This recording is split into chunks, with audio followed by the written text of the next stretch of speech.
Mais écoutez, welcome, le temps de retrouver les automatismes. Donc, c'est la première session de l'année.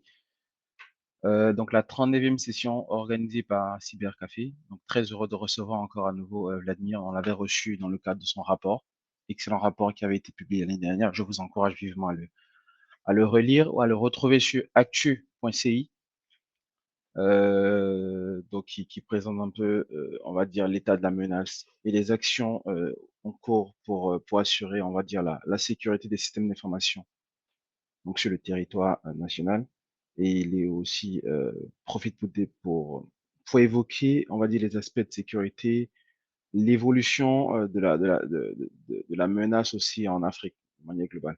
Merci encore à toi, Vladimir, d'avoir accepté cette invitation. Très heureux de te recevoir, donc ça fait toujours plaisir. Merci d'avoir accepté d'être notre invité pour cette première session. Donc, je rappelle que Cybercafé, c'est un média qui regroupe les professionnels et les passionnés du numérique. Donc, tous les samedis, on se réunit pendant 30 minutes. Donc, 9h GMT, de 9h à 9h30, on fait l'effort de respecter 30 minutes. On a des invités qui passent. Vous pourrez aussi également poser vos questions, partager vos analyses. Vous avez juste à lever la main pour poser vos questions. Donc, on a eu 38 sessions en 2023. Donc, pour cette 39e, on reçoit Vladimir qui va parler effectivement de numérique, précisément des cybersécurités dans ce contexte de Coupe d'Afrique des Nations et son rôle qu'il joue, le rôle qu'il joue dans cette organisation et comment est-ce qu'il appréhende tout ça. Donc, notre session va s'articuler autour de deux axes. Donc, on parlera de menaces et attaques potentielles. Donc, effectivement, liées à cet événement. Et on parlera aussi également de dispositifs de cybersécurité mis en place. Donc, je vais meubler le temps qu'on commence à 9h00, vraiment pile. Donc, moi, c'est Amadou Tidiane Diawara. Je suis, on va dire, référent conformité pour l'instant. Donc, je travaille en tant que consultant. Hein. C'est du classique, consultant en cybersécurité. J'interviens en tant que freelance. Donc, j'accompagne les organisations sur les problématiques de conformité, de gouvernance et surtout sur l'aspect, on va dire, cyber-résilience. Donc, chez un assureur en France. J'interviens aussi sur des périmètres aussi en Côte d'Ivoire. À côté de ça, j'ai deux, trois certifications qui me permettent de travailler et d'appréhender, on va dire, les différents contextes. Bah, merci encore à tous. Ça fait plaisir de vous revoir. J'ai été très, très, très heureux de recevoir des messages qui me demandaient quand est-ce qu'on reprenait. J'avoue que c'est très difficile de reprendre là après une pause parce que il y a un doute, mais ça fait plaisir de vous revoir, de retrouver des personnes qu'on a vues donc il y a quelques semaines. Donc tout de suite, je vais laisser la parole à Vladimir qui va se présenter. Donc rebonjour encore à toi et merci d'avoir accepté cette invitation. Donc 30 minutes de session et vous aurez, on va dire, 10 minutes à la fin pour poser vos questions. Vladimir, tu connais déjà le concept, donc je vais te laisser te présenter rapidement. Bien sûr. Merci Amadou. Bonjour à tous les auditeurs. C'est un plaisir renouvelé de prendre la parole dans le cadre du Cybercafé, le tout premier de l'année 2024. Je dirais que c'est un honneur encore singulier d'ouvrir ces sessions. J'avais découvert le concept l'an dernier. C'est vraiment avec grand plaisir qu'on a partagé une session vraiment très intéressante. Bon, pour ceux qui nous découvrent maintenant, je suis Vladimir Amand. Vladimir Amand, je dirais que je suis un professionnel de la cybersécurité et de la sécurité de l'information, parce qu'il y a quand même une petite nuance qu'on peut faire entre les deux concepts, mais in fine, on se retrouve au même objectif, celui d'apporter des éléments de sûreté et sécurité dans l'usage du numérique, donc des systèmes d'information. Je suis le chef du CERT, donc le CERT, c'est le Centre national de réponse aux incidents de sécurité en Côte d'Ivoire. Et au-delà de ça, je suis auteur, donc un intermittent de la cybersécurité. J'essaie de faire le maximum pour partager ma passion et surtout pour contribuer à ce qu'on ait au niveau local et africain, de manière générale, une certaine prise de conscience de notre potentiel intrinsèque et justement qu'on ne manque pas cette nouvelle révolution qui est en train de venir, celle du numérique. Donc voilà, globalement, c'est comme ça que je me définis, originaire d'ici, citoyen de partout en Afrique. Voilà. D'accord, c'est top. Merci Vladimir, merci encore d'avoir accepté cette invitation. Je vais tout de suite rentrer dans la première question. C'est aujourd'hui quels sont les principaux de ta position et puis de ton expertise euh, dans le domaine de la cybersécurité, de la sécurité d'information. Quels sont les principaux enjeux aujourd'hui de cybersécurité qui sont associés à un événement sportif, on va dire international, comme la Coupe d'Afrique des Nations? Un événement international d'aussi grande envergure a naturellement mettre le pays organisateur sur le fait des projecteurs. Donc les systèmes en soi, ils sont un peu plus regardés. Et naturellement, quand ils sont regardés, ils sont mis en avant dans leurs aspects opérationnels. Il y a naturellement toutes les menaces qui vont se décupler par rapport à ça. Et donc globalement, en termes de risques, de manière générale, on peut regarder, on peut les entrevoir sur trois, quatre axes, on va dire ça comme ça. Tout d'abord, vous avez les cybercriminels, alors disons ceux qui vont rechercher vraiment le gain, parce que c'est vraiment la portion la plus importante en matière de risque. Donc tous ces acteurs qui sont vraiment poussés par un désir mercantile, donc vraiment gagner de l'argent d'une manière ou d'une autre en utilisant le numérique. Donc il y a ça, toutes les escroqueries, toutes les attaques de ce type qui vont permettre de gagner de l'argent. Ça, c'est vraiment le premier gros type de risque. Le second, il a trait au sabotage. Vous savez, naturellement, dans ce genre de compétition, il y a également le contexte géopolitique qui va intervenir, qui est extrêmement important à prendre en compte, parce qu'on a déjà vu que dans certains pays, lors de l'organisation de tels événements, il y a toutes les revendications politiques qui étaient larvées, un petit peu qui vont être mises en avant. Donc, vous aurez une grande quantité d'attaques pour saboter donc l'organisation à l'effet de faire passer un message qui peut être politique ou voilà. Quelques pays l'ont déjà expérimenté. En Côte d'Ivoire, on l'expérimente un petit peu. Bon, heureusement, là, pour l'instant, on n'a pas encore de grosses attaques de ce type, mais on est conscient que c'est un risque qui existe et naturellement, il faut le prendre en compte. Et de l'autre côté, et toujours dans cette même catégorie des risques, vous avez aussi des acteurs qui sont engagés. Donc, il y a des prestataires de services et naturellement, là où il y a du business, il y a de la compétition. Il y a naturellement on va dire des frustrations qui sont nées. On peut aisément imaginer qu'un prestataire qui soit parti sur un appel d'offres et qui ne l'ait pas remporté pour une raison ou pour une autre peut naturellement s'engager dans un sabotage à l'effet de montrer que celui qui a été retenu n'est pas le meilleur. Et in fine, c'est la compétition en soi et globalement le système, l'organisation globale qui est impactée. Et vous avez les derniers risques, donc c'est vraiment les risques qui sont liés aussi à ceux qui ont un désir de publicité, d'affichage. Vous allez trouver des personnes qui vont essayer de faire ce qu'elles peuvent, rien que pour être vues, pour être visibles. Donc vraiment, ça aussi, c'est une partie très importante de risque qu'il faut regarder. Parce que dans cette dernière catégorie, on peut avoir, en fait, globalement, de manière transversale, les acteurs qu'on retrouvera dans les deux grands types de risques peuvent se retrouver dans ce dernier type de risque-là. Et c'est vraiment eux qui sont la menace la plus grande liée au système même de fonctionnement de la compétition. Donc voilà les trois grands types de risques qu'on peut identifier de manière très résumée. D'accord. Donc, si je comprends bien, effectivement, le gain financier peut être, on va dire, une des motivations de ces acteurs-là, donc de ces cybercriminels, la volonté de déstabiliser à la fois le pays et un concurrent. Donc c'est bien noté, merci. Si on doit citer, on va dire trois attaques donc majeures à retenir pour des entreprises qui souhaitent qui souhaitent renforcer leur niveau de sécurité, donc doivent peut-être, on va dire, se méfier de quel type d'attaque, par exemple. Alors, là, de ce qu'on a vu avec l'expérience qu'on a et de ce qu'on est en train de voir là maintenant, dans un premier temps, c'est tout ce qui a trait au défacement. Parce que le défacement, c'est vraiment la manière la plus simple. Donc, le défacement de site web, en gros, c'est une façon de défigurer le site internet pour lui faire passer un message. Donc, les sites qui ont une grosse affluence, naturellement, sont ceux qui sont les plus exposés parce que c'est un médium très important quand on a besoin de faire un coup d'éclat. Tout d'abord, les défacements du site internet. Ensuite, c'est vraiment toutes les attaques qui ont trait à la disponibilité. Donc, c'est des DDoS ou des dénis de services distribués. Ça aussi, c'est vraiment une menace à prendre très au sérieux. Et le dernier type de menace, en ce qui concerne les organisations, c'est le business email compromise, donc la compromission d'email professionnel. Parce que justement, dans le cadre de la ferveur qu'il y a dans la CAN, il y a beaucoup plus de social engineering. Donc, il y a beaucoup d'entreprises qui commencent à recevoir des offres promotionnelles très alléchantes, qui dans le fond vont cacher des logiciels malveillants qui permettraient de prendre le contrôle donc des systèmes d'information, d'une adresse email. On s'est rendu compte que de plus en plus, le moyen le plus facile donc d'accéder au système d'information, attaquer frontalement les systèmes, c'est devenu très difficile parce qu'il y a des moyens de sécurité qui sont mis en place. Donc une des méthodes les plus simples, c'est justement de cibler l'utilisateur à travers le mail professionnel. Et en règle générale, on peut faire des rebonds qui permettent d'avoir une vue plus large sur le système d'information et réaliser des attaques un peu plus insidieuses. D'accord. Donc, on a vu ensemble rapidement, on va dire, les enjeux, les principaux risques et les attaques qu'on retrouve généralement dans ce type d'événement.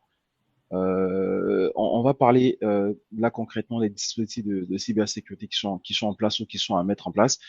On a entendu parler du CyberCAN. Donc, on souhaiterait savoir aujourd'hui quels sont les dispositifs de cybersécurité spécifiques qui ont été déployés par les autorités ivoiriennes pour protéger à la fois les systèmes d'information pendant la CAN 2023 qui se tient actuellement en Côte d'Ivoire. Est-ce que donc qui est à la base et qu'est-ce que c'est exactement? Alors, je parlerai tout d'abord des CyberCAN. CyberCAN, c'est une initiative qui est portée par l'autorité des régulations des télécommunications, TIC de Côte d'Ivoire, qui, rappelons-le, est le fer de lance en matière de cybersécurité depuis 2008, au moment où le pays n'avait absolument aucune disposition relative à la cybersécurité. C'est cette autorité-là qui a pris le lead, qui a pris le devant et qui a implémenté, on va dire, la quasi-totalité des dispositions en matière de cybersécurité. Et c'est très naturellement que dans le cadre de la CAN, la RTCI a décidé donc de proposer quelque chose d'assez novateur, je vais le dire ainsi, entre griffes. Là, pourquoi est-ce que c'est un concept assez novateur? C'est que la RTCI opère en son sein le CICERT, donc le Centre national de cybersécurité, mais il ne s'agit pas là spécifiquement d'un dispositif pour protéger les systèmes de la CAN, de l'organisation de la CAN, mais plutôt de renforcer de manière générale la cybersécurité, parce qu'on sait que par rapport à l'analyse des risques que nous avons effectuée, les menaces ne seront pas concentrées exclusivement donc sur les systèmes qui ont trait à l'organisation même de la compétition, mais il y a une menace globale sur le cyberespace national et c'est dans cette posture-là que la RTCI s'est posée pour apporter donc ce dispositif qui en soi permet de regarder et les systèmes qui ont trait à l'organisation de la CAN, mais de manière générale les systèmes sensibles. On parle de systèmes sensibles, ceux dont des incidents aurait une répercussion, on va dire globalement, sur le sentiment de sécurité que les utilisateurs pourraient avoir. Donc, imaginez-vous par exemple qu'on ait de gros DDoS sur des infrastructures d'opérateurs de téléphonie ou d'internet. Naturellement, ça, par contre, ça peut avoir un gros impact sur la compétition, mais sur l'économie générale même du pays. Et donc, c'est dans cette dynamique-là que le dispositif CyberCAN a été mis en place. Il comporte en son sein donc toutes les capacités du CERT. Donc on a le SOC qui est opérationnel, on a également une équipe de cyberpatrouille, on a aussi des équipes d'analyse qui vont faire du cyberrenseignement. Donc on va investir le darknet, on va investir toutes ces places de marché, ces forums, etc. pour rechercher des signaux faibles en termes d'information. Et quand on a l'information, on va donc la corréler pour en faire du renseignement. Le renseignement, il va être partagé par les acteurs clés, notamment les forces de police, pour la gendarmerie, etc. Et nous, le travail qu'on fait derrière, donc au-delà des aspects de veille, c'est aussi de la réponse aux incidents. Donc, on se propose d'être le coéquipier en défense pour protéger un petit peu les systèmes, mais il appartient à chacun de jouer sa part parce que naturellement, nous, on peut détecter des choses. Mais il y a aussi les autres acteurs qui ont l'obligation légale dans un premier temps. C'est aussi une responsabilité en tant que citoyen dans ce contexte particulier donc de fédérer toutes les énergies pour qu'on puisse s'apporter des éléments de réponse en fonction de nos champs de compétences respectifs. D'accord, ok. Bah, déjà bravo pour cette initiative et je crois on espère pouvoir soit t'avoir ou sinon avoir l'un des membres de la RTC pour essayer de faire le bilan de ce dispositif, cette initiative qui est super intéressante, qui permet effectivement de renforcer le niveau de cybersécurité, à la fois, comme tu l'as dit, pour la CAN et pour tous les acteurs qui s'y déplacent et pour tous les dispositifs qui est mis en place. Moi, j'aimerais bien peut-être qu'on revienne un peu sur les fans, on va dire ça comme ça. Donc pour les acteurs, pour ces personnes qui arrivent en Côte d'Ivoire, même pour la première fois, pour les touristes, pour les équipes, pour les organisations participantes à la Coupe d'Afrique des Nations. Aujourd'hui, comment est-ce qu'on les sensibilise? Est-ce qu'il y a des actions à mettre en place à la fois pour les entreprises ou pour les prestataires qui interviennent sur cet événement, même pour des entreprises qui interviennent pas dans le cadre de la CAN, hein, qui seront aussi également impactées parce que, comme tu l'as dit en entrée, il y a une forte visibilité de la Côte d'Ivoire à l'échelle internationale. Et quels sont les thèmes de sensibilisation à privilégier selon toi? Alors, avant tout, c'est un événement qui permet aussi de montrer le potentiel du pays. Donc, il faut rassurer ceux qui viennent, donc ceux qui ne sont pas ivoiriens, qui viennent, qui foulent pour la première fois le sol ivoirien, ou éventuellement ceux qui connaissent un petit peu le pays mais qui le découvrent, qui sont là pour la compétition. Il faut rassurer. Et rassurer, ça implique tout d'abord de montrer qu'il y a des dispositions qui sont mises en place, naturellement à travers Cybercan et bien d'autres dispositifs. Donc, au niveau de la sécurité publique, il y a ce que la police fait. Mais ça ne suffit pas. Bien sûr, quand on a mis toutes les dispositions, il faut s'assurer aussi que les usagers eux-mêmes, donc les utilisateurs, aient les rudiments en termes de mesures de sécurité de base. Et donc, justement, il faut faire de la sensibilisation et de l'information. Et donc, nous, on s'est positionné sur ce segment-là en mettant en place tout un ensemble de contenu de sensibilisation qui est diffusé sur nos réseaux. Et là, pour la semaine qui vient, on est en train on va mettre en place un média spécifique à ça. Donc, il y a vraiment de nouveaux outils, un site internet nouveau, une plateforme de signalement, parce qu'on s'est rendu compte que le signalement, il peut être très difficile à réaliser, dans la mesure où les utilisateurs, par rapport à l'expérience qu'on a, ils sont plus portés sur le mobile, donc c'est parfois très difficile d'utiliser des formulaires qui soient très compliqués, il faut remplir voilà.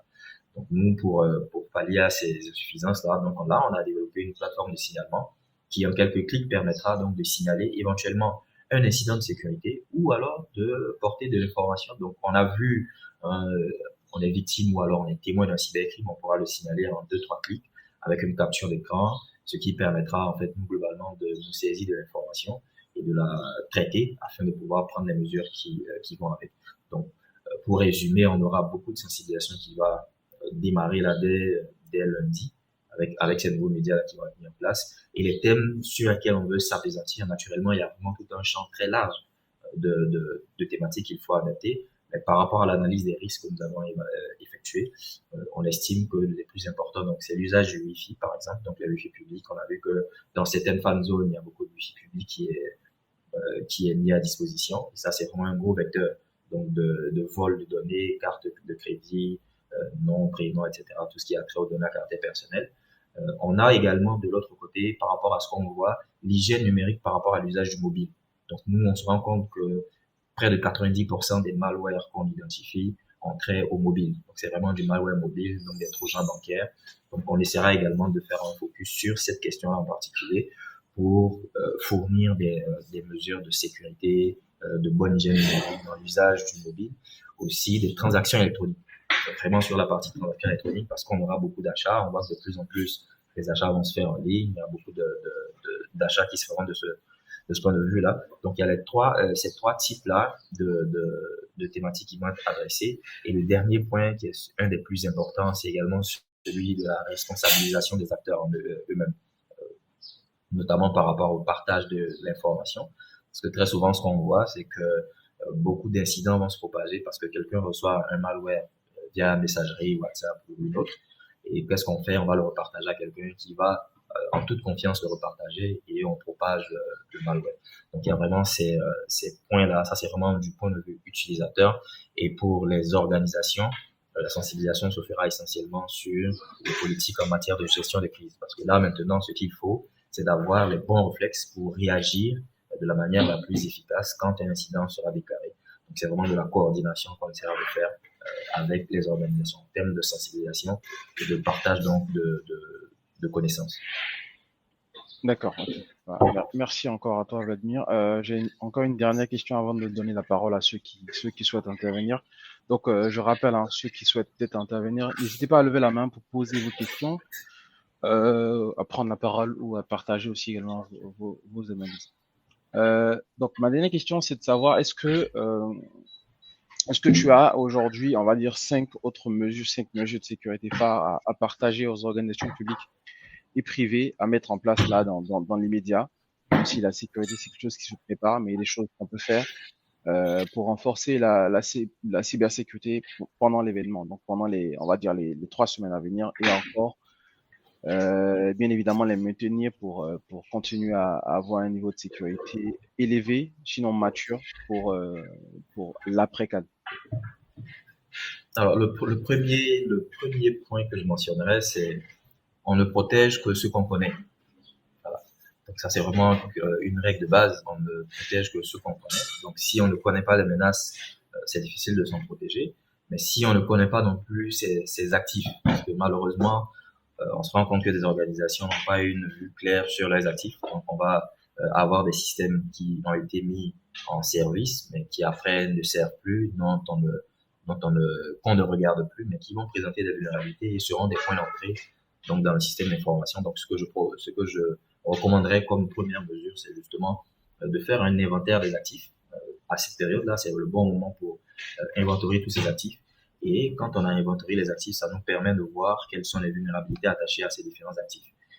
Malheureusement, il y a beaucoup d'organisations qui ont des serveurs qui sont extrêmement vulnérables, des vulnérabilités qui datent de 10 ans, donc de 2006, 2008, et qui peuvent aujourd'hui être exploitées, mais très facilement parce que quand une vulnérabilité est publiée, naturellement, les moyens de l'exploiter sont également publiés.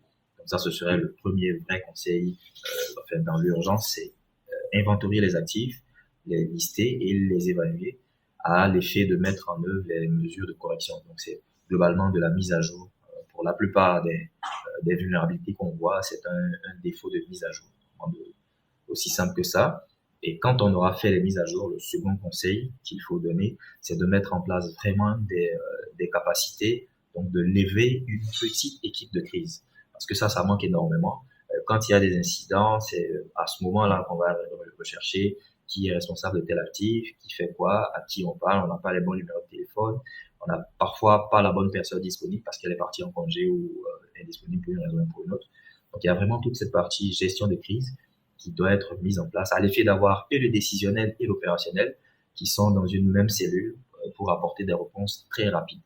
Donc je dirais les autres conseils classiques en matière de sécurité peuvent s'appliquer, mais les deux plus importants dans ce moment-là, ce seraient ceux-là. Et puis derrière, on a tout ce qui a trait à la SecOps. Donc SecOps, c'est vraiment la sécurité opérationnelle. Sécurité opérationnelle, c'est les dispositifs de filtrage, d'accès au réseau, donc tout le firewalling et tout ce qui va avec. Donc je dirais plutôt que d'aller sur les 5 mesures supplémentaires, ces 3-là devraient permettre d'apporter des mesures de premier niveau, donc pour organiser la sécurité, et puis derrière mettre en œuvre tout ce qui a trait donc au logiciel et au matériel, et puis naturellement les compétences qu'il faut. Un autre point très important, c'est aussi la mutualisation, parce qu'on se rend compte que parfois des entreprises sont victimes donc de cyberattaques, mais il leur manque, on va dire, ce talent-là à partager l'information avec le CERF et rechercher de l'aide. La cybersécurité, c'est un jeu d'équipe qui implique naturellement que tous les acteurs se mettent ensemble parce que c'est vraiment ensemble qu'on peut apporter des réponses cohérentes à l'ampleur de la menace. D'accord. Merci encore, Vladimir. Il nous reste quelques minutes pour ceux qui souhaitent poser des questions, partager leur analyse. Vous avez juste à lever la main. Vous avez juste un petit bouton, lever la main, prendre la parole et poser vos questions. Je vois qu'il y a Dr Yassine qui souhaite poser une question. Tac. Allô, bonjour à vous, j'espère qu'on m'entend. Oui, bonjour docteur. On vous entend très bien. Ok, ok, très bien. Encore très bonne année à vous, hein, voilà, et merci encore à Vladimir pour cet excellent travail qu'il a là-bas, voilà, certainement son équipe et lui. Ben alors, peut-être une petite question, peut-être à deux volets, hein, c'est pas une colle. Vladimir, sois-en sûr.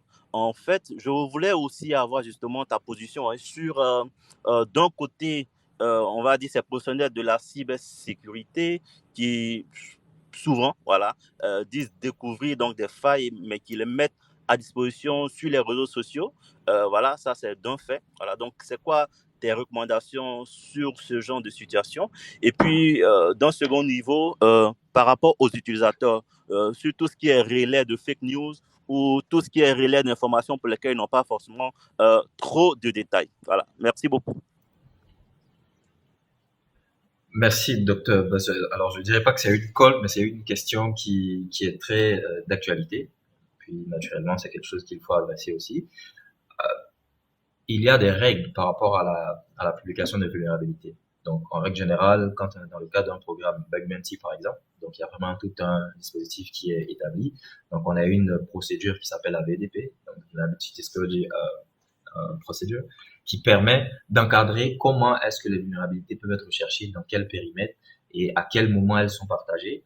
Et justement, à partir de l'instant où la vulnérabilité est partagée, combien de temps on laisse au propriétaire de la ressource pour corriger avant, après de publier l'information. Mais ça, c'est vraiment dans des cadres très spécifiques. Hormis ces cadres-là, la recommandation, c'est justement de ne pas faire d'évaluation de sécurité sur des actifs dont on n'a ni l'autorisation et dont on n'a ni propriétaire. Donc, moi, c'est mon point de vue, justement, parce que mon travail à moi, il est encadré par des règles en vigueur, des, des règles de droit en vigueur. Et donc, ce serait ça vraiment la recommandation principale. De l'autre côté, il faut reconnaître qu'il y a dans l'économie, dans les communautés, il y a des acteurs qui peuvent identifier des vulnérabilités et donc la recommandation, c'est dans ces cas de figure-là de se rapprocher des propriétaires de la ressource, même quand on n'est pas dans un cadre très formel où on a un bug bounty par exemple ou un programme ouvert de recherche de vulnérabilité, c'est de se rapprocher du propriétaire de la ressource, donc de porter l'information et de l'aider à corriger la vulnérabilité avant naturellement de parler, mais on en parle avec l'autorisation du propriétaire de la ressource. Ça, c'est vraiment le point de vue que j'ai. Et pour ceux enfin, des professionnels de sécurité qui outrepassent ou alors qui font différemment que de ce process-là, je dirais que ça n'engage que. Mais voilà, globalement, il peut y avoir de gros risques dans la mesure où une organisation peut déposer déposer plainte si elle estime que ces systèmes ont été évalués sans autorisation. Voilà. Et pour les utilisateurs, bon, c'est vraiment du classique, hein, c'est vraiment des recommandations assez classiques. Mais le plus gros des problèmes de sécurité qu'on voit dans ce genre d'événements-là est vraiment lié aux utilisateurs. Après, c'est aussi notre rôle, et nous, on essaie de le prendre vraiment avant le corps pour porter l'information, parce que relayer une information aussi simple que ça, faire un tweet, ou alors partager sur son compte de réseau social une information qui n'est pas vérifiée et qui peut être, par exemple, considérée comme de la diffamation ou une incitation à la dégradation de biens publics, c'est déjà arrivé, peut être constitutif d'une infraction et qui va être poursuivi par les autorités. Et donc, malheureusement, dans ces cas de figure, on dit, ah, moi, j'ai juste partagé l'information. Mais, que celui qui partage ou celui qui a diffusé en premier l'information, ils sont quasiment sur le même pied d'égalité en termes de responsabilité du point de vue du droit pénal.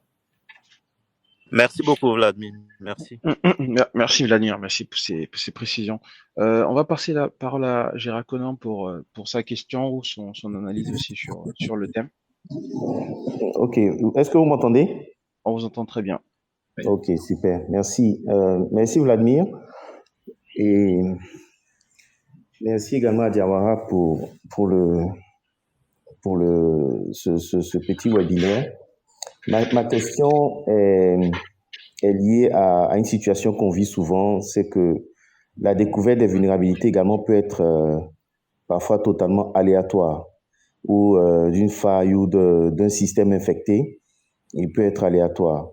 Et la difficulté qu'on a dans ces cas-là, c'est que quand on s'approche du propriétaire pour l'informer que son système, par exemple, est à l'origine d'une attaque à son insu, ou que son site est infecté, qui diffuse des malwares à ses visiteurs, dont nous-mêmes on est par exemple victime au cours d'une visite à Nodine, souvent le concerné ne réagit pas ou est très méfiant parce que il peut être suspicieux en se demandant si on n'est même pas nous-mêmes à l'origine de l'infection ou des choses comme ça.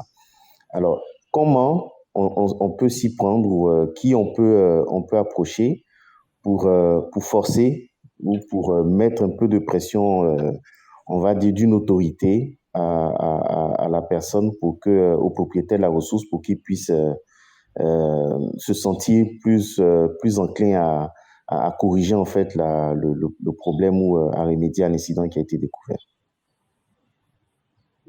Merci Gérard, c'est une excellente question, hein, je veux dire, qui rentre vraiment dans la continuité de ce qu'on essaie de pousser là maintenant de plus en plus. C'est au CERT de prendre cette responsabilité-là, de faire l'intermédiaire entre des personnes qui auraient découvert des vulnérabilités. Parce que justement, comme tu le mentionnes, j'ai juste envie de visiter par exemple mon compte sur une plateforme quelconque, et quand j'essaie de me connecter, je vois par exemple qu'il y a un login, un mot de passe administrateur qui sont disponibles. À ce moment-là, j'ai fait aucune évaluation de sécurité, je fais aucun test de pénétration, mais je découvre une vulnérabilité de manière tout à fait accidentelle. Et ce qui est recommandé, c'est justement soit de s'adresser directement au propriétaire de la ressource, mais dans le cas où le propriétaire de la ressource n'est pas réactif ou n'est pas ouvert, ou pour une raison ou pour une autre, le CERT est vraiment l'acteur le plus indiqué. C'est justement à ce titre-là qu'on est en train de développer cette plateforme de signalement qui va permettre de signaler de manière soit en état identifié ou de manière complètement anonyme une vulnérabilité qu'on aurait découvert, bien sûr, mais naturellement en gardant la pleine responsabilité des actes qu'on pose. Parce que comme tu le mentionnes, si quelqu'un déclare une vulnérabilité et que nous, en tant que CERT, on a l'information, notre rôle, ce sera justement d'alerter le propriétaire de la ressource et de lui faire injonction même, parce qu'on a le pouvoir de faire injonction pour traiter les vulnérabilités. Parce qu'une vulnérabilité sur un système, c'est pas que le propriétaire qui est impacté, il y a aussi la population qui est impactée, les usagers, et c'est globalement les systèmes qui vont communiquer. Donc, c'est notre responsabilité à nous d'apporter des éléments de réponse de ce point de vue-là. Et donc, si d'aventure vous êtes témoin, vous avez connaissance d'une vulnérabilité, n'hésitez pas à visiter la plateforme qu'on mettra en ligne dans les 48 heures, ou au pire des cas, me faire un mail. J'en ai déjà reçu quelques-uns, un mail ou un message très rapidement avec une indication. Et puis, on a réussi à traiter comme ça des vulnérabilités pour certains qui n'ont pas réagi directement quand l'usager, donc le particulier a déclaré, mais quand ça vient du CERT, je peux vous garantir que dans la majorité des cas, il y a une réaction qui est meilleure. D'accord. Bah, merci à vous, merci docteur, merci Gérard, merci Vladimir pour ces précisions, pour ton intervention. Je rappelle que ce sont des sessions de 30 minutes, donc avec la permission de Vladimir, on va prendre une dernière question, si tu me permets. Bien sûr. Ok, on va prendre une dernière question. Je vois qu'il y a 2 personnes qui souhaitent poser une question vraiment rapidement. Une question par personne rapidement, s'il vous plaît, et on pourra mettre fin à la session. On vous écoute, Monsieur Bailly Dionou. Ensuite, ça sera à Monsieur Cyril de prendre la parole, s'il vous plaît. Allô, Monsieur Bailly, vous nous entendez? Juste activer votre micro, peut-être. Je sais pas si vous nous parlez. Allô, sinon, vous m'entendez? Oui, on vous entend maintenant. Ouais. Ok, très bien. Merci, désolé. Donc, bonjour, merci. Je voudrais déjà remercier, je suis Monsieur Baïdinou, je suis CTI analyste. Je voudrais déjà remercier tous les efforts qui ont été faits ces dernières années pour pouvoir mettre la cybersécurité en avant en Afrique, malgré quelquefois des moyens ou des volontés politiques diverses. Donc, Monsieur Vladimir Hamon représente particulièrement tous ces efforts. Et donc, au travers de lui, je voudrais remercier tous ses collègues en Afrique qui font tous ces efforts. Donc, commencer par ça. Et puis, ma question porte d'abord sur, en fait, l'aspect géopolitique, juste une curiosité. Il a dit tout à l'heure que le dispositif de sécurisation ne couvre pas seulement les systèmes d'information relatifs à la CAF, mais également tout le cyberespace ivoirien à cause du profil particulier de la menace, je pense, actuelle. Donc la première question, c'est de savoir est-ce que, concernant les évolutions géopolitiques récentes en Afrique, notamment avec une sorte de polarisation, notamment de certaines institutions régionales, je ne veux pas rentrer dans les détails pour ne pas indexer des gens en particulier, mais je pense que je suis compris. Est-ce que vous avez remarqué aussi des évolutions de ce type de menace-là? Vous l'avez mentionné comme deuxième point, mais est-ce que, en particulier, d'un point de vue quantitatif, vous avez remarqué une évolution? Et puis la deuxième question, c'est concernant l'existence ou non d'un partenariat d'échange, comment je vais dire, en temps réel avec les partenaires de la sous-région, les agences qui sont les CERT régionaux ou les agences homologues de la vôtre dans la sous-région ouest africaine au moins. Voilà, ce sont mes questions. Merci. D'accord, merci Bailly. Donc Vladimir, la parole. Ensuite, après, on va prendre 2-3 dernières questions, vraiment une question par personne, s'il vous plaît. Et puis, Vladimir, tu as la parole. D'accord. Alors, sans aller dans trop de détails par rapport à la question géopolitique et tout le reste, donc toutes les pressions qu'il y a sur la région, oui, bien sûr, on peut le voir, on voit qu'il y a de plus en plus donc d'attaques de ce type. Il y a quelques années, la plupart des acteurs c'était vraiment dans une dimension très mercantile. Donc, on sait qu'il y a des liens entre ces acteurs-là et des groupes affiliés, donc on va dire à des organisations extérieures hors d'Afrique qui essaient de faire influence d'une manière ou d'une autre. Mais il y a quelques années, c'était vraiment centré sur le secteur bancaire et tout le reste. Mais là, aujourd'hui, de plus en plus, bon, sans citer vraiment d'exemples très particuliers, on voit une recrudescence d'attaques qui sont réalisées par le groupe, par exemple Anonymous Soudan. Donc, pour ne citer que celui-ci, qui très clairement s'est positionné sur une approche très d'influence géopolitique. Donc, c'est vraiment des décisions de certains États qui sont contestées, et pour ça, il y a des cyberattaques qui sont réalisées. Donc, très récemment, dans une certaine partie de l'Afrique, l'opérateur des telcos a été victime d'une cyberattaque majeure, justement en riposte à des positions qu'aurait pris le gouvernement de ce pays.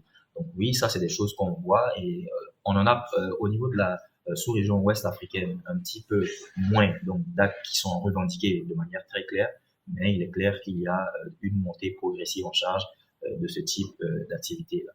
Et pour le reste, sur la coopération, oui, tout à fait. Le CICERT est membre du réseau AfricaCERT. AfricaCERT, c'est l'ensemble des CERT de la région africaine. Et au-delà de ça, on a des rapports assez particuliers avec ces différentes équipes, dans la mesure où on se rencontre très régulièrement donc sur des événements au niveau africain. J'entends par exemple le Bénin, le Togo, voilà, c'est vraiment très régulièrement.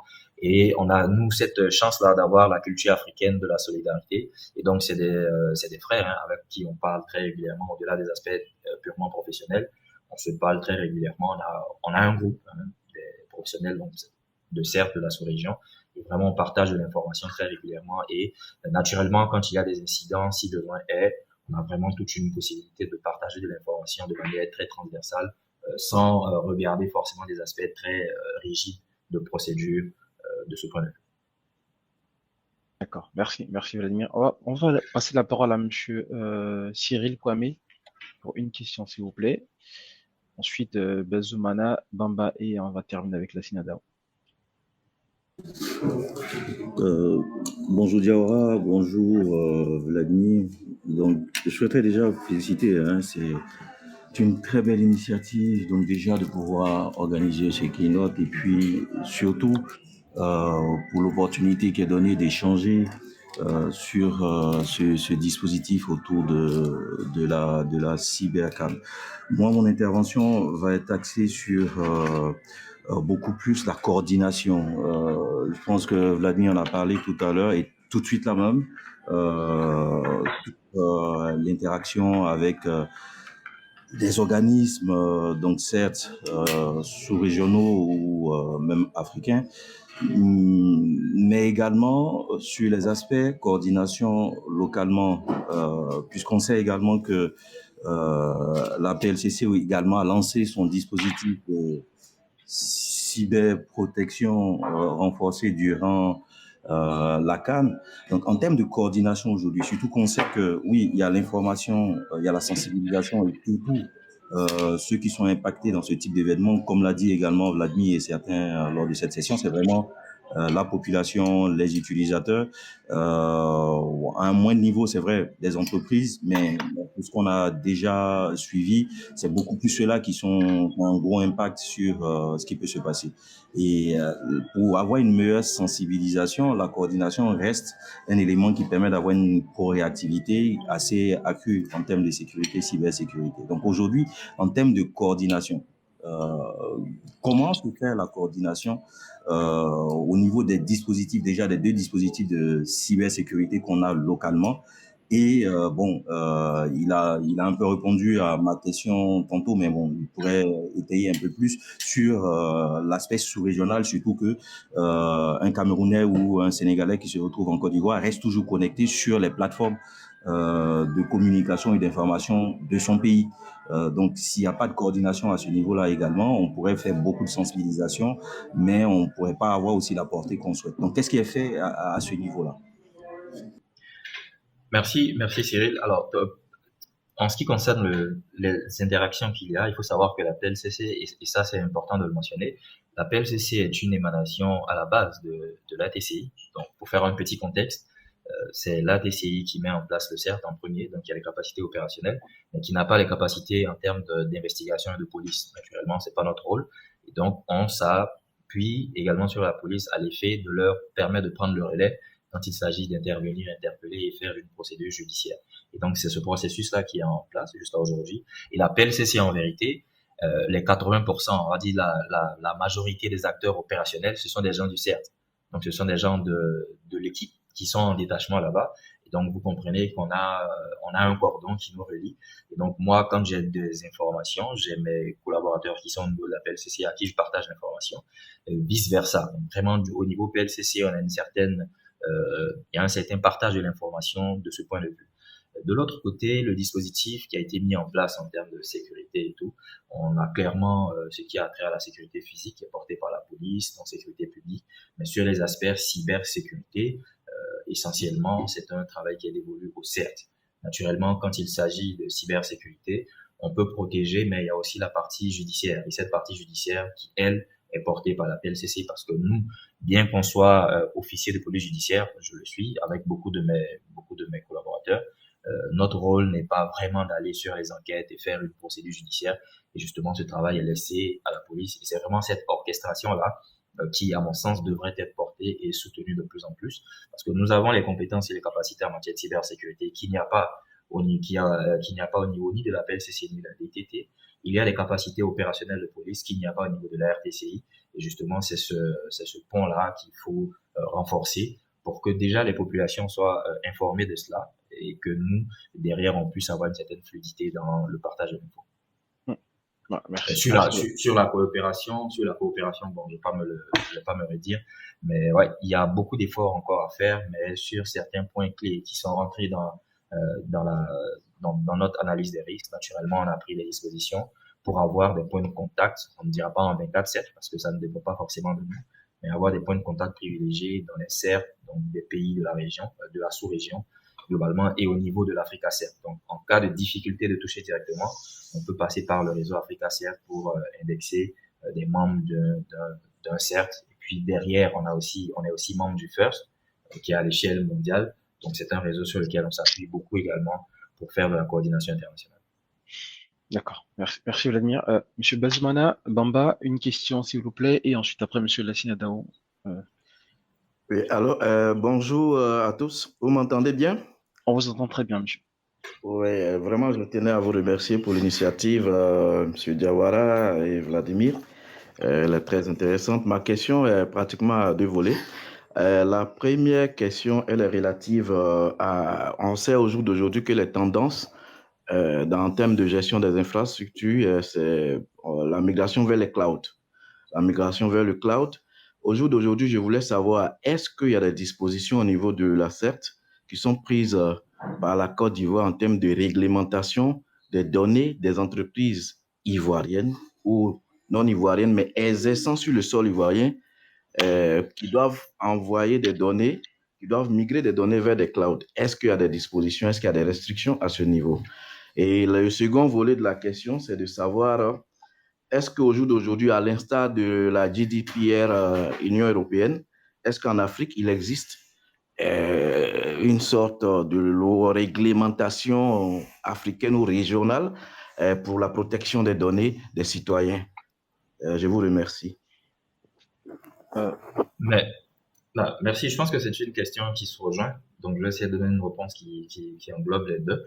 Bien sûr, au niveau de la protection des données, au niveau local, on a une autorité qui est l'autorité de régulation des télécommunications de TIC de Côte d'Ivoire, qui est l'autorité de protection. Donc, dans certains pays, on a une agence détachée. Ici, tout est centralisé au niveau de la RTCI. Et c'est un plus pour nous dans la mesure où on est en mesure de regarder et les aspects opérationnels de sécurité et les aspects liés à la protection des données à caractère personnel. Donc oui, il existe des exigences auxquelles les entreprises sont soumises en matière de transfert de données dans des clouds ou peu importe. Donc, à partir de l'instant où des données à caractère personnel doivent être traitées, transférées vers un autre État, il y a des exigences qui sont très claires et on a un cadre légal qui est opérationnel depuis 2013. Ça aussi, il faut le savoir. Donc oui, ces dispositions existent.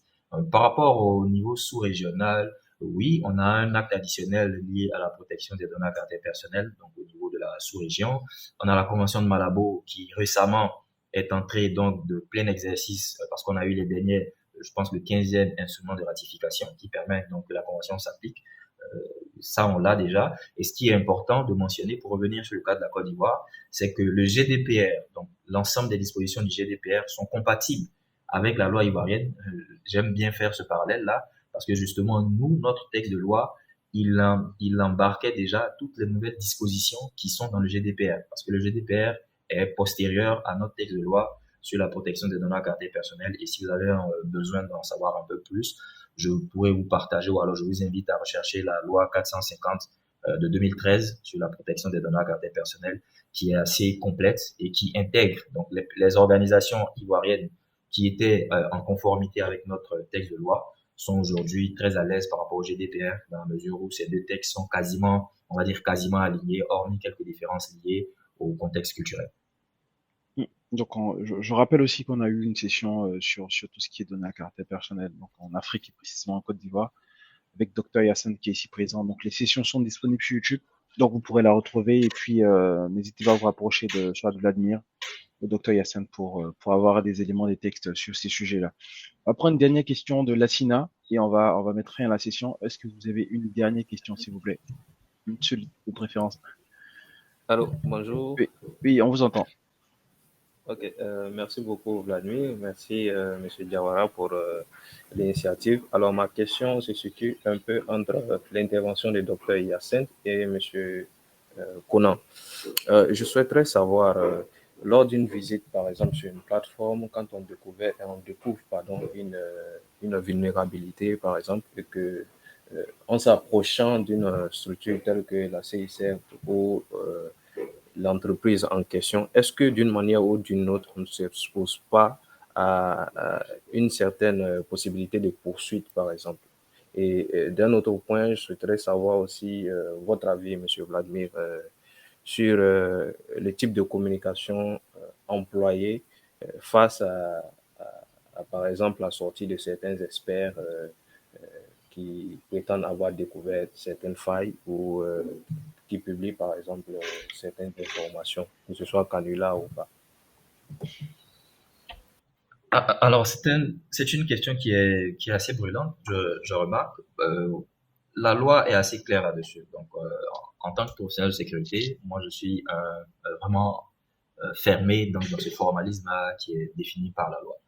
Donc, je n'ai pas l'autorisation de réaliser des évaluations de sécurité quelconque, même un scan sur un réseau, j'ai pas l'autorisation de le faire tant je dois pas le faire tant que j'ai pas l'autorisation du propriétaire de la ressource. Cependant, si par accident je découvre une vulnérabilité, la loi est très claire là-dessus. On dit que le fait de se maintenir frauduleusement dans un système. Donc, si par accident, comme je le mentionnais, j'accède à une section d'un site internet ou d'une application quelconque, sans volonté manifeste de m'y maintenir, naturellement, je ne peux pas être poursuivi pour les faits qui sont définis dans la loi pénale. Et il faut savoir que du point de vue de la loi pénale, il y a 3 éléments. Il y a l'élément matériel, donc il faut que j'ai réalisé quelque chose, vraiment qu'on puisse le voir. Il y a l'élément légal, il faut qu'il y ait un texte de loi, ça on l'a. Mais il y a l'élément intentionnel, donc l'élément moral. Et c'est justement ce dernier aspect-là qui permet de montrer la limite, elle est très fine, mais quand il n'y a pas de volonté manifeste, donc de réaliser un acte délibéré qui part contre la loi, à ce moment-là, on peut naturellement saisir le CERF pour déclarer une vulnérabilité qu'on aurait découverte, peut-être de manière accidentelle, ou alors, dans le cadre d'audit, là, c'est aussi des choses qui sont en train de venir. Je fais un audit de sécurité chez un partenaire, naturellement, on est enfermé dans un contrat, mais après le contrat, je peux déclarer également cette vulnérabilité pour aider à corriger. C'est vraiment ça l'approche qu'il y a. Et pour revenir à la dernière question, certains experts ou alors certains professionnels de la cybersécurité ont des méthodes différentes. Je préfère ne pas les commenter parce que moi, je reste attaché à ce qu'on fait nous en tant que CERF, mais in fine, l'objectif est de porter l'information et qu'il n'y ait pas de malveillance à l'effet pour nous de protéger. Parce que à la fin de la journée, notre rôle à nous, c'est de protéger les systèmes d'information protéger donc la réputation et l'image de marque de notre pays et de faire du numérique un véritable moteur du développement de l'économie nationale. Donc c'est à ce prix-là, en poursuivant cet objectif, clairement, toutes les compétences sont utiles, mais il appartient à chacun de regarder, à la lumière donc des dispositions légales qui existent, les actes qu'il faut prendre. Ouais, non, mais je te rejoins. Après, j'ai le rôle aujourd'hui d'animateur ou de modérateur, donc je donnerai pas mon avis, mais effectivement sur ce sujet, par ma petite expérience, il y a des choses qu'on voit pas aujourd'hui en Europe, qui se font de plus en plus en Afrique, pour des raisons que j'ignore. On constate effectivement des experts aussi, non, des personnes qui déclarent des vulnérabilités, on va dire publiquement, sans être dans un programme de bug bounty, sans être listé par le commanditaire, sans même donc programme de bug bounty, ou qui font les audits de tiers sans prévenir, on va dire, le concerné. Mais bon, ça c'est tout un autre sujet, je donnerai pas aussi mon avis. Et on suit les experts, on va dire ça comme ça. Bah écoute, merci Vladimir, merci à tous et à toutes pour vos présences, pardon. Merci d'avoir assisté à cette première session de l'année 2024. Donc je rappelle, nous avons eu, on va dire, 38 sessions en 2023. Là, c'est la 39e. On n'est pas très loin des 100 sessions. Donc tous les samedis, on se rejoint. N'hésitez pas, ne vous inquiétez pas. Tous les samedis à 9h GMT, donc 10h de Paris. Tous les samedis, on se rejoint pour 30 minutes de session. Ces sessions sont enregistrées et sont disponibles sur YouTube. On a eu une magnifique session avec Vladimir en novembre qui a présenté son rapport. Donc le rapport, c'est Chantier de la lutte contre la cybercriminalité en Côte d'Ivoire, donc qui est disponible sur son média actu.ci. N'hésitez pas à le visiter, n'hésitez pas à lui écrire. N'hésitez pas aussi à réseauter avec ceux qui sont présents. Vous avez des profils, n'hésitez pas à envoyer des invitations. Moi-même, j'ai envoyé plein d'invitations aujourd'hui. N'hésitez pas à écrire à Vladimir aussi. Retrouvez les sessions de Dr Hyacinthe. Et si vous avez des amis à vous, vous avez des experts à vous aussi que vous connaissez, ou si vous-même vous souhaitez intervenir sur un thème, n'hésitez pas à nous écrire pour qu'on puisse le programmer. On a encore plusieurs samedis jusqu'à la fin de l'année, même si on a des sessions prévues. Et on pourra le programmer avec vous, avec des personnes que vous connaissez autour du numérique. Donc on parle d'intelligence artificielle, on parle de robotique, on parle de domotique, on parle d'IA, on parle de cloud. Vraiment toutes les sessions, tout ce qui est lié au numérique à évoquer. Donc merci encore à toi Vladimir, très heureux. J'espère qu'on aura l'occasion de se revoir et de te retrouver pour faire le bilan de ces menaces, même si pour l'instant tu peux pas. J'imagine que tu peux nous dire quelles sont les attaques qu'on subit pour l'instant. Ça sera avec plaisir. Donc, je vais te laisser le mot de fin avec une question, même si tu vas nous dire que tu es encore et tu es africain. Mais c'est quoi ton pronostic pour la CAN, donc ton top 3, et te souhaiter une très belle journée. Merci Amadou. Bon, naturellement, je pourrais pas vous donner trop de détails par rapport aux menaces parce que bon, nous, on nous le reproche un peu parfois, mais on essaie vraiment de rester le plus discret possible, mettre en avant le travail bien sûr, mais rester le plus discret possible sur ce qu'on fait. Mais ce sera avec grand plaisir qu'on l'organisera. Dans le dispositif CyberCan, il est également prévu de faire une restitution de tout ce qu'on aura appris pour que ça puisse servir à d'autres organisations et aussi présenter ce qu'on a pu faire comme travail. Donc ce sera avec grand plaisir que quand on aura les autorisations de nos autorités dirigeantes, je pourrai les partager avec vous au terme du projet CyberCan, donc après la CAN. Laquelle CAN, j'espère, terminera sous de très bonnes couleurs pour les Ivoiriens. Et pour revenir au pronostic, bon, je suis originaire d'ici, citoyen de partout en Afrique. Mais je dirais que mon top 3, il est assez connu. Hein. C'est la Côte d'Ivoire, bien sûr.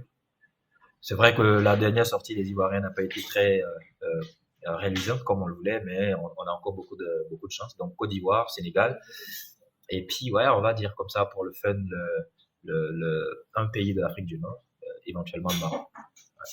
D'accord. Bah merci Vladimir, merci à tous.